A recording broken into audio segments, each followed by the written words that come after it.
57.2 million pesos na lagang flood control project sa Davao De Oro. Naku, gumuho.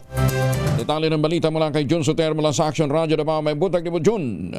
Mayong buntag usab Kuya Angel, isa na namang flood control project na ipinatupad ng kontrobersyal na Legacy Construction Corporation ang gumuho sa nabunturan ayon sa Philippine Anti-Corruption SAR o PACC. Ayon sa PACC, bumigay ang 60-metrong bahagi ng flood control project sa Pagtulian River sa Barangay Bukal, Nabunturan, Davao De Oro. Kahit na nakompleto ito noong 2023 at nakakuha pa ng very satisfactory rating ng 92.66% mula sa DPWH. Sa kabila ng positibong evaluation, natuklasan ng field validation ang mga bitak na kalitaw na bakal at sirang slabs na babahala ang mga residente na kung hindi agad maaksyonan, maaaring madamay ang mesmong Bukal Bridge at malagay sa peligro ang mga tumatawid dito. Agad na nagsimula ang Double J Construction ng pagkukumpuni, ngunit giit ng PCC dapat sagutin ng kontraktor ang lahat ng gastos at tiyaking mahigpit na mabantayan ng DPWH. Ayon kay PCC Chairman Lucio Luis Sinisa, ito hindi lamang pagbagsak ng konkretong istruktura, ito ay pagbagsak ng tiwala ng publiko. Nanawagan din siya na full technical audit, contractor accountability,